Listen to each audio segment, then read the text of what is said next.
It wasn't an ordinary day in Arcadia Oaks, though to anyone looking, it seemed like one. The sun burned through the morning fog, students dragged themselves to class, and Jim Lake Jr. was once again late to history. Somewhere beneath a bridge, a warrior fell in battle, and destiny shifted course. But that wasn't Claire Nunez's concern. For her, it was a day of normal teenage worries. Midterms, practice, and whether her newest spell would finally work without setting off the smoke alarm or sending the neighborhood dogs into chain reacting. From Strickler's second-floor classroom, Jim's attention drifted out the window, not to the lesson, but to the field below, where Claire and the rest of the cheer squad practiced under the morning light. Each movement was sharp, confident, almost unnaturally precise.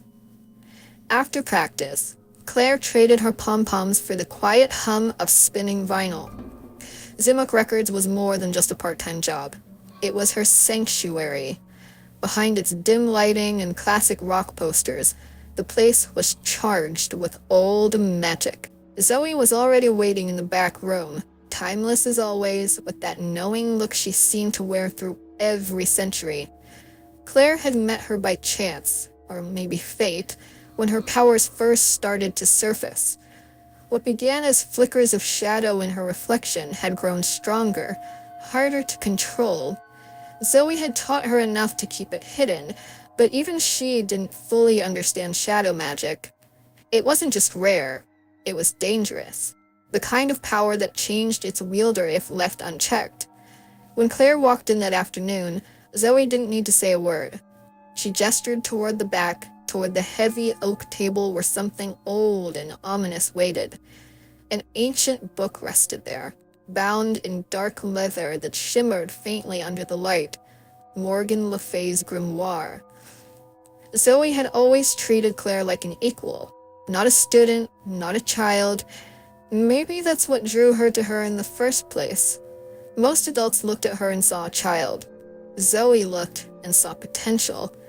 When Claire wasn't stacking vinyls or running the register, she was learning. Not spells. Zoe said spells were for those who didn't understand what they were really doing. But focus, intention, balance. Zoe often warned that power had a rhythm, like music. Pushed too hard and it pushed back. But Claire's rhythm was always just a little off, a note too sharp, a beat too late. The shadows in her fingertips pulsed when she got frustrated, humming like distant thunder. Still, Zoe never scolded her. She only watched, quiet and knowing, like someone who'd seen too many students try to outrun the darkness inside them. Claire wondered sometimes if Zoe had once failed to outrun hers. That day, as Zoe slid the ancient grimoire across the table, there was hesitation in her movements, rare for someone so ageless. The cover glimmered faintly, almost breathing. Claire could feel the pull before her fingers even touched it. A pulse, deep and resonant, answering something inside her. Zoe's lessons were never loud or dramatic. They unfolded quietly, and she was careful with her words, but her encouragement was genuine. She never told Claire to stop using her magic, only to listen to it. Shadow magic, she said, wasn't evil.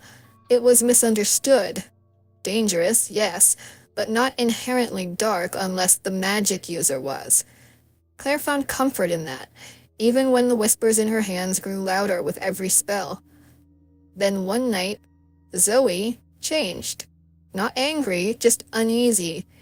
The lights in the store flickered as she traced sigils in the air, her brow furrowed in concentration. Something was wrong. The balance had shifted. For days she worked in silence, studying runes and tracking the movement of power through the ley lines beneath Arcadia. Whatever she found made her move faster, speak softer. Weeks passed before she finally turned her attention back to Claire. The disturbance she'd been chasing was close. Too close. Magic like that didn't just appear, it was given. Zoe warned Claire to stay alert, to pay attention to the people around her. The new force she'd sensed belonged to someone young, someone from her school. Zoe revealed what she had discovered. The disturbance wasn't random. The power she'd felt belonged to the troll hunter, but no ordinary troll hunter. A mortal human chosen by the amulet to defend both the human and troll worlds. It concerned that a human was chosen. It could have been a mistake.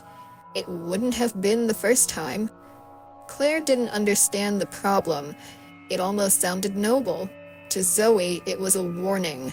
She told Claire that the trolls were not friends to magic and hadn't been for 1,000 years. When Morgana tried to reshape the world with her power, the trolls turned against her kind, banishing every known sorcerer from their realm. Since then, an unspoken rule had been carved into history. Trolls and magic users would never cross paths again. Zoe's tone carried a kind of quiet sorrow, like someone repeating a story she wished weren't true. She urged Claire to keep her distance from the troll hunter, whoever he was, for the sake of them both. The balance between the two worlds was fragile, and crossing that line could awaken old grudges best left buried. But fate had a cruel sense of humor, because as Zoe spoke, the posters for the Arcadia Oaks High spring play were already being printed. Romeo and Juliet. Claire and Jim, the star-crossed leads. Life at Arcadia Oaks High went on as usual. At least it appeared to. Between rehearsals, homework, and stolen moments after class, Claire's focus shifted away from magic and more toward her boyfriend, Steve Palchuk. He was loud, cocky, and completely human, which was comforting in a way that the shadows could never be. While Zoe delved deeper into the disturbance that rippled through the magical world, Claire tried to live as any normal girl would. But normal never lasted long in Arcadia. Jim Lake Jr., quiet, distracted, and perpetually late, was supposed to play Romeo in the school production, opposite Claire's Juliet. Yet, every time practice began, he was nowhere to be found. Miss Janice's patience wore thin, and Steve's dedication earned him the part instead. He was thrilled. Jim was devastated, and Claire, caught between them, felt a tension she couldn't name. She was dating Steve, but her mind wandered to the thought of Jim constantly. Claire wasn't entirely sure why. Zoe noticed the shift in Claire's energy. Her magic was growing restless, reacting to the conflict, feeding on emotion. The stronger her feelings became, the more the shadows whispered at the edges of her thoughts. It wasn't dangerous yet, but Zoe knew what that kind of magic could become when left unchecked. Meanwhile, in the hidden corners of Arcadia, Zoe followed her own trail, ancient wards disturbed, runes erased, and the faint echo of Morgana's magic returning. The boy with the amulet was only the beginning. Later that afternoon, the stage lights of Arcadia Oaks High burned hot against worn velvet curtains. Jim lingered near the doors, scripts still folded in his hands, his jaw tight with quiet resentment. Across the stage, Claire rehearsed with Steve, her movements sharp and precise, every word landing perfectly as if she was born to do this play. When rehearsal finally ended, Jim caught up with her backstage. His expression said everything. The hours memorizing lines, the exhaustion, the sense of something slipping away. Claire understood. She knew he had more on his plate than anyone realized. But she also had her own battles, ones she couldn't afford to lose. This time, the risks weren't related to magic or the fate of the world. Her mother, who doubted her every ambition, the play wasn't just another performance for Claire. It was her chance to show she could be more than the girl everyone underestimated. Jim's frustration softened when she explained, but it didn't disappear. Their worlds were already beginning to drift apart. One pulled toward duty, the other toward expectation, and neither noticed how quickly the distance between them was growing. That evening, the soft glow of neon buzzed above Zimok Records. The bell over the door gave a tired chime as Claire stepped inside, brushing damp hair from her face. Zoe looked up from the counter, instantly reading the tension in Claire's posture. She didn't need to ask what was wrong. The stage lights, the expectations, the strain of keeping secrets, it all clung to Claire like static. Without a word, Zoe guided her to the back room. Claire sat cross-legged beside a rune-marked table, trying to steady her breathing as Zoe motioned for her to begin the usual focus exercise. But tonight, the shadows moved differently. They pulsed, restless, reacting not to her control, but to her emotions. Zoe noticed immediately. The shadows that once obeyed Claire's gestures now twisted unpredictably, reaching too far, clinging too long. It was the mark of imbalance, the price of distraction. Zoe kept her voice calm, her expression soft, urging restraint and control rather than fear. Shadow magic was dangerous not because of its darkness, but because it responded to the heart of the one who wielded it. By the end of the session, Claire's focus had steadied, but the unease lingered. Zoe could sense it, something stirring deeper than teenage frustration. The threads of fate around Claire were tightening, pulling her closer to the boy she'd been told to avoid, and to the destiny that shadow magic would not let her escape. Steve's house smelled like popcorn and cologne, the kind that clung to everything no matter how long you stayed. The movie flickered on the TV, some over-the-top action flick he'd picked out because it looked awesome. Claire sat at the far end of the couch, arms crossed, pretending to watch. She wasn't really feeling it. Steve laughed at something on screen, tossing a handful of popcorn into his mouth. This sound grated on her nerves more than it should have. The crunching, the bad jokes, the way he sprawled like he owned the world, everything that used to be charming suddenly felt unbearable. He looked over at her, confused when she didn't smile back. He asked something simple, harmless, but her patience snapped. Words spilled out, sharp, fast, unstoppable, about how he didn't listen, about how she felt like a background character in her own relationship, about how maybe they shouldn't be together at all. Steve froze, half turned toward her, unsure what to say, but Claire was already on her feet, grabbing her bag, the argument still hanging thick in the air. The movie kept playing, the sound of gunfire and laughter chasing her out the door. Outside, the rain started immediately the moment she stepped outside. She just walked, fast, head down, shoes splashing through puddles as if she could outpace the ache in her chest. Arcadia blurred around her, lights bleeding through the storm. It wasn't meant to end like that. But sometimes, words were sharper than swords, and both of them had been holding on to too much. By the time she reached the lake house, the rain had soaked through her sleeves. She hadn't even realized where she was going until she saw the porch light flicker to life. For a moment she hesitated, then knocked. Jim wasn't still supposed to be home. The others were already deep in the tunnels beneath the city, hunting what goes bump in the night. But something had kept him behind. Maybe exhaustion, maybe the quiet pull of a normal night. When he opened the door and saw her standing there, tears running down her face, he immediately forgot all about blades and armor. She barely managed to speak at first, her words tangled between apology and confusion. The conversation wasn't about Steve, not really. It was about everything else. The secrets, the pressure, the feeling that the world was shifting under their feet. Jim listened, unsure what to say, until Claire's trembling stopped and her voice steadied. Then, without meaning to, she said it. That she knew. She knew what he was.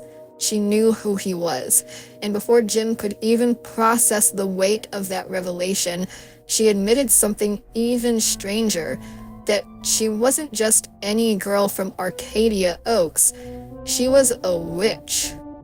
The room fell quiet. Neither of them could take the words back, and neither knew what to do with them. When the sound of a car pulling into the driveway broke the stillness, Claire stood quickly, forcing a smile that didn't reach her eyes. She slipped out before Jim's mother came through the door. Barbara found Jim standing by the door, staring into the storm as if it might give him answers. When she asked what had happened, he could only shake his head. He wasn't sure. All he knew was that something had changed, and whatever it was, it had begun with a knock on his door. Jim tried to get to Troll Market as quickly as possible, but Blinky's lecture hit the air before Jim could even step into Hero's Forge. The old troll's voice carried the weight of generations, echoing off the crystal walls. Disappointment, worry, and the deep tremor of fear only a mentor could mask. Jim barely managed to set down his bag before Blinky was in his face, demanding an explanation for why the troll hunter had missed another night of training. Jim's mind was still spinning. Claire's tear-streaked face, the way her fingers had trembled when she said the word witch, the small confession that had cracked everything open. When he finally told Blinky, the troll froze. His 6 eyes widened, not in confusion, but recognition and dread. Blinky paced, and the room was silent, until Blinky loudly demanded that Jim avoid the girl. But Jim didn't want to. He liked her. A lot. To try to convince him, Blinky spoke of Morgana, of the dark days when magic nearly shattered both their worlds, of the fragile peace that remained only because wizards and trolls kept their own. Then came the warning, the kind that wasn't shouted, but carried centuries of fear in its silence. Magic like hers was unpredictable, dangerous, corruptive. It had no place tangled with the duty of the troll hunter. Jim wanted to argue, but the look Blinky gave him cut through the noise. That sorrowful, pleading look that said he'd seen this before. Blinky ordered him to stay away from her. No good had ever come from a wizard's love. And for the first time, Jim felt the weight of both worlds pressing down, his duty to protect humanity, and the one person who suddenly made him question everything about what that meant. The conversation between Jim and Blinky left the air heavy in Troll Market. Even Arb's quiet hum carried unease. The boy who once believed the world split neatly between good and evil was seeing the gray that ran through it all. Toby, who had been lingering by the forge, picked up on the tension immediately. He didn't need to hear every word. Jim's expression told enough. His best friend looked as though someone had given him another impossible choice. If Claire was a witch and Jim was the troll hunter, Toby couldn't help but wonder who else among them carried a secret big enough to change everything. Zoe sensed it before Claire even stepped into the store, the hum of shadow magic prickling like static against the walls of Zimok Records. Claire's emotions were all over the place, sharp and raw. The storm outside had carried them in with her. Claire somehow caused the storm, an ability that not even Zoe had. She didn't say a word as she dropped her bag behind the counter. Zoe didn't ask either. The older witch only watched, eyes narrowing slightly as the lights flickered for half a second, reacting to the pulse of dark energy rolling off the girl, as if the nearby shadows were reacting to Claire's emotional state. Zoe knew something in Arcadia had shifted, and now, whether she liked it or not, Claire's magic was waking up, faster, wilder, and darker than ever. Somehow, it wasn't the biggest problem. While Zoe was investigating the magical disturbance, she discovered that some changelings were rebuilding the Killahead Bridge and made sure Claire knew about it. She showed Claire a sketch of a changeling mid-transformation, its twisted features flickering between troll and human, and then gives Claire a list of protection wards to place around her home to protect her baby brother from being switched with a changeling. Claire nodded, resolve hardening in her eyes. Whatever her heart was doing, her magic would stay under control, and her little brother, he would stay safe. She didn't say a word as she dropped her bag behind the counter. Zoe didn't ask either. The older witch only watched, eyes narrowing slightly as the lights flickered for half a second, reacting to the pulse of dark energy rolling off the girl, as if the nearby shadows were reacting to Claire's emotional state. Zoe knew something in Arcadia had shifted, and now, whether she liked it or not, Claire's magic was waking up, faster, wilder, and darker than ever. Somehow, it wasn't the biggest problem. While Zoe was investigating the magical disturbance, she discovered that some changelings were rebuilding the Killahead Bridge and made sure Claire knew about it. She showed Claire a sketch of a changeling mid-transformation, its twisted features flickering between troll and human, and then gives Claire a list of protection wards to place around her home to protect her baby brother from being switched with a changeling. Claire nodded, resolve hardening in her eyes. Whatever her heart was doing, her magic would stay under control, and her little brother, he would stay safe. When the school week resumed, it was only a matter of time before Jim and Toby lured Claire to an unused classroom. Jim leaned against a desk near the back, the amulet heavy under his shirt. Toby lingered by the door, arms crossed, doing his best to look anywhere but at the two of them. Claire stood across from Jim, her backpack slung over one shoulder, fingers curled around the strap. They exchanged what each has learned about the troll hunter's role and Claire's connection to magic. Jim explains how he was chosen by the amulet after the previous troll hunter, Kenjigar's, fall, and what being the troll hunter entails, protecting both worlds and keeping the existence of trolls secret. Claire admits that she's been training under an immortal witch, Zoe, for months, and that she's aware of the growing tension between trolls and magic users. Toby listens quietly, processing the weight of it all. He points out that both sides seem to be hiding from one another for reasons none of them fully understand. The three of them realize they're now tied together by forces far older and larger than Arcadia itself. Before leaving, they make an unspoken agreement to keep each other's secrets, at least for now. Before leaving, Claire warns the boys about something she recently learned from Zoe, that Strickler isn't who he appears to be. She explains that changelings can't tolerate pure iron, and a simple horseshoe could expose him for what he truly is. Jim and Toby are stunned, unsure whether to believe it, but the warning lingers in their minds. Claire admits that she'd do something about it herself, but she doesn't know how to confront a changeling without drawing Zoe's anger. Zoe had made it clear that wizards shouldn't interfere in troll affairs, and Claire wasn't ready to test that boundary. Days slipped quietly into weeks, each one pretending to be ordinary.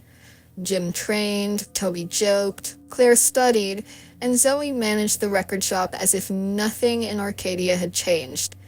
The wards around Claire's home pulsed faintly at night, unseen by anyone but her, while deep beneath the surface, the trolls and changelings kept their silent war alive. One gray afternoon, the stillness broke. Zoe was pacing the narrow employee room, her usual calm replaced by a restless, nervous energy. Claire watched her mentor trace circles across the floor, muttering under her breath and clutching her pendant. When Zoe finally turned, she admitted the cause. Her ex-boyfriend was back in town. He claimed it was just for a show, his band opening for Papa Skull in the next city over. But Zoe wasn't fooled. He never went anywhere without a reason. His return meant only one thing. Something was stirring in Arcadia. Something magical. And if that were true, Dukie Casperin would never stay away. He was the kind of wizard who ran toward the storm, not from it. Arcadia Oaks High buzzed with whispers of a new student. It was the wizard, Dukie. The moment he set foot in the school courtyard, his attention found Claire. Jim noticed too. From across the lawn, he saw them together, her posture uncertain, his relaxed but intent. It looked too familiar, too personal, like the conversation that made Jim's body tense with teenage jealousy. But what Jim couldn't hear was the quiet urgency beneath the calm. Dukie hadn't come for small talk. He spoke of Zoe, how long he had known her, how long he had loved her, and how her careful distance from the world had hardened into something dangerous. He told Claire what Zoe would never tell, that the Changelings were rebuilding the Killahead Bridge, and that Gunmar's army was no longer just a story whispered beneath Arcadia. The more Dukie spoke, the more Claire's certainty began to waver. Everything Zoe taught her about staying uninvolved, about letting the trolls fight their own wars, suddenly felt wrong. Jim edged closer to the open courtyard doors, the sound of his heart louder than their voices. He only caught fragments: Gunmar, bridge, roar. But it was enough. Then, Dukie turned his head, eyes locking directly on Jim. He didn't need to ask who he was. Wizards like Dukie could feel destiny the way others felt the wind. And standing there in the half-light of the hallway, Jim understood that this new arrival wasn't just another rival for Claire's attention. He was someone who knew far too much. Deep beneath Arcadia, hidden in the labyrinthine tunnels that wound beneath the old city, the Changeling Stricklander met with Gunmar's son, Bular. The air shimmered faintly with ancient magic. Torchlight flickered across runes older than human memory. The troll hunter's allies were becoming too bold, and now whispers of wizards walking the streets of Arcadia had reached even the Darklands. Bular wanted blood, but Strickler wanted precision. He knew that if the wizards ever joined forces, if their magic were united, they could obliterate the Killahead Bridge in a single night.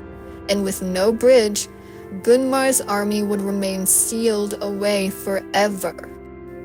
Strickler's solution came from another age, one best left buried. He unearthed an old grimoire, its pages brittle and ink faded, the kind of text that should have burned itself to ash long ago.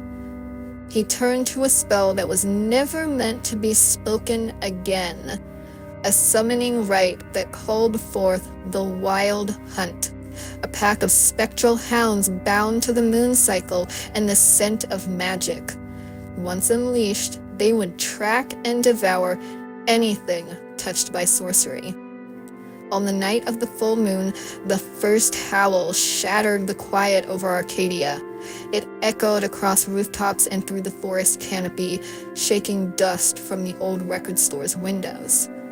Zoe felt it instantly. Every wizard in Arcadia did. To them, the sound wasn't just a warning, it was a death sentence. She urged the other wizards in Arcadia to leave before the hunt reached the town, to scatter and hide until it passed. But not everyone ran. Dukie stood his ground, defiant against fear and reason alike. He refused to abandon the town, or the trolls, believing it was his duty to protect them, just as his master once did. Claire, torn between worlds, made her choice too. Her magic might be dangerous, but her family was here. Her friends were here.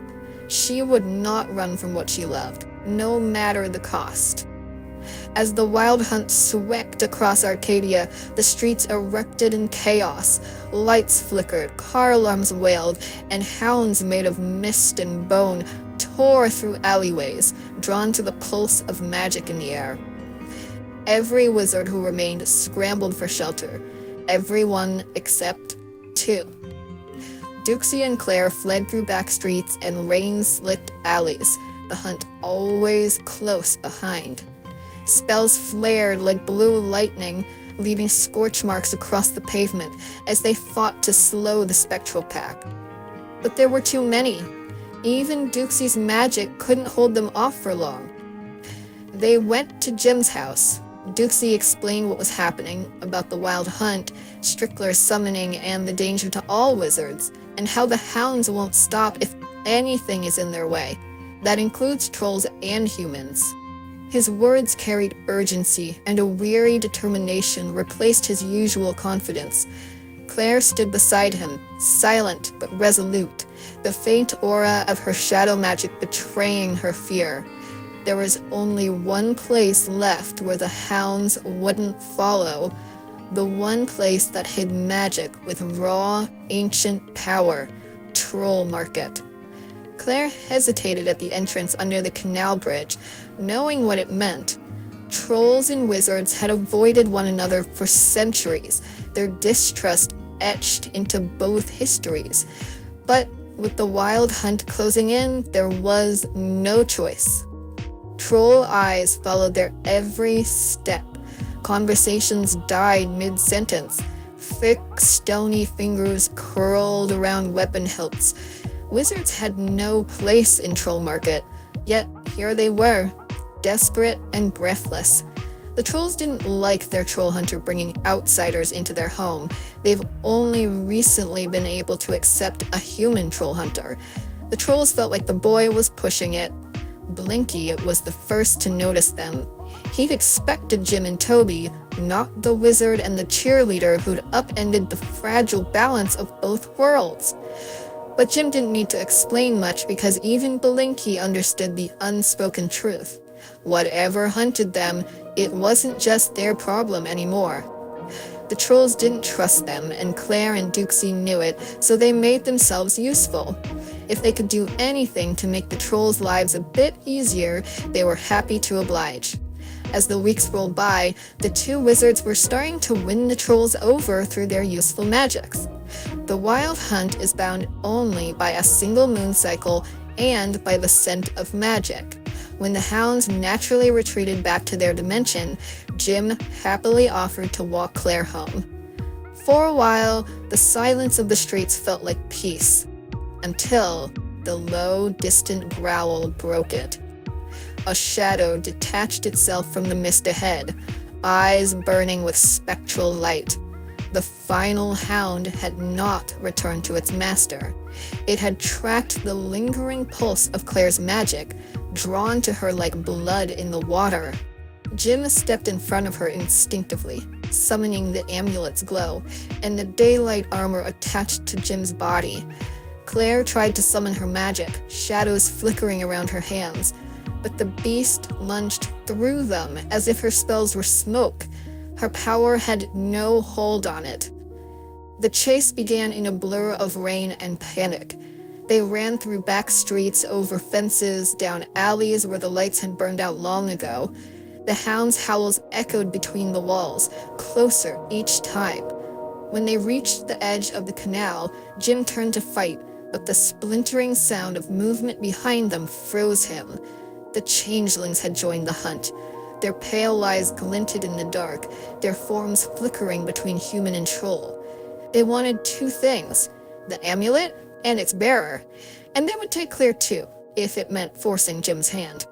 Cornered and outnumbered, the two ran for the one place still safe beneath the earth. Claire clutched Jim's arm, dragging him toward the old storm drain that led to Troll Market. Her magic sparked uselessly against the walls as they stumbled through the tunnels, the hounds' claws raking the stone behind them. They never made it to the entrance. Jim raised the amulet, its glow flickering weakly in the damp air, but exhaustion slowed his reflexes. Before he could summon the armor, claws struck from the shadows. The hound's weight crashed into him, knocking the breath from his chest. The amulet rolled from his grasp and skidded across the floor, its blue light dimming. Claire turned to cast her magic, shadows rising in ribbons around her wrists, but one of the changelings threw a band of silver across her arm. A metal hissed where it touched her skin, breaking the spell mid-gesture. Another cuff clamped around her other wrist, sealing her power entirely. The hound snapped at her ankle, forcing her back. Jim struggled to his feet only to be struck again, the world spinning into a blur of claws and fists. The changelings moved with brutal precision, half-human faces stretched into cruel grins. They took what they came for. By the time the two were dragged from the tunnels, dawn was bleeding into the sky. The air above Arcadia was sharp and cold, filled with the distant hum of morning traffic. From the hills beyond town, the faint shimmer of trollstone reflected the rising light. The bridge, rebuilt piece by piece. The changelings marched them toward it, their prisoners' chains clinking against the stones. The hound trotted beside them, its spectral eyes fixed on Claire, the scent of her restrained magic keeping it docile. At the edge of the bridge, their people were waiting. Strickler stood beside Bular, the two a perfect mirror of cunning and brute strength. The runes carved into the arch pulsed faintly, waiting for the magic that would open the path. Jim's hands were bound in iron, the amulet tightly grasped in Strickler's hands, unresponsive to Jim's pleas. Claire's magic was silenced entirely, the cuffs burning cold against her wrists. She glanced at Jim, the terror in her eyes hidden behind defiance, but he already understood what this place meant. The bridge was complete and could serve its purpose. Bular stood at the top of the bridge, his claws resting on Jim's shoulders, forcing him to his knees. Bular forced Jim to open the bridge. The ground shuddered, and the runes flared open. The Killahead Bridge roared awake. A vortex of light and stone ripped through the air, spreading black mist across the ruins. The Darklands stirred beyond the opening, a world of darkness and endless rock pressing against the veil. Then chaos struck. A surge of energy burst from the tree line, Dukie. With him came Blinky, Ard, and Toby charging into the fray before the changelings could react. Dukie's words exploded across the battlefield in a storm of blue fire, scattering goblins and throwing the hound backward into the mist. Blinky's spear clashed against troll steel, sparks bursting through the gloom. Arg roared, hurling a changeling clear off the bridge. Toby fumbled with a rock cannon, its blast catching two goblins mid-scream. Dukie's eyes glowed with determination as he cut Claire's shackles with a single slash of light. The moment her cuff shattered, her shadow magic surged to life like a storm unchained. Jim struggled to his feet, clutching the amulet. The portal widened, dragging loose stones and bodies toward its hungry pull. The wind screamed with the voices of the damned. But as Bular prepared to step through and meet his father after all these centuries, Dukie and Claire stood side by side, power spiraling between them, blue and purple light intertwining like twin comets. Their combined magic struck the bridge with the force of a falling star. Runes shattered, stone fractured. The vortex screamed as it turned on itself. Bular lunged forward, too late. The pull of the collapsing portal caught him, dragging him and the remaining changelings into the void. The light imploded. Then, silence. The dust settled across the broken ridge. Jim knelt where the bridge had been, chest heaving, the amulet dim but intact. Dukie's gauntlet hummed softly as he checked Claire, who had fallen unconscious beside him. Her magic flickered weakly around her, like smoke, spent. When she woke, the dawn had crept higher over the hills. The trolls were safe, the bridge gone, and the world eerily calm. Jim sat nearby, armor scuffed and bloodied, the weight of everything still written across his face.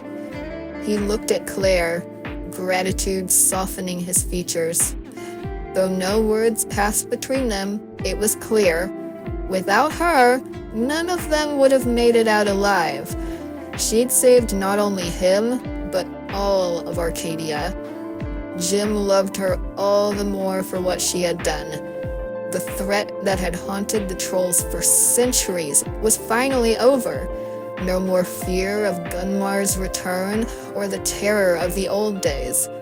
It was over because the amulet had chosen a human who fell in love with a witch who defied the darkness and stayed true to herself, never letting the shadow consume who she was. But deep down, they all knew peace was only borrowed time. Something else would come, as it always did. And when it did, they would be ready.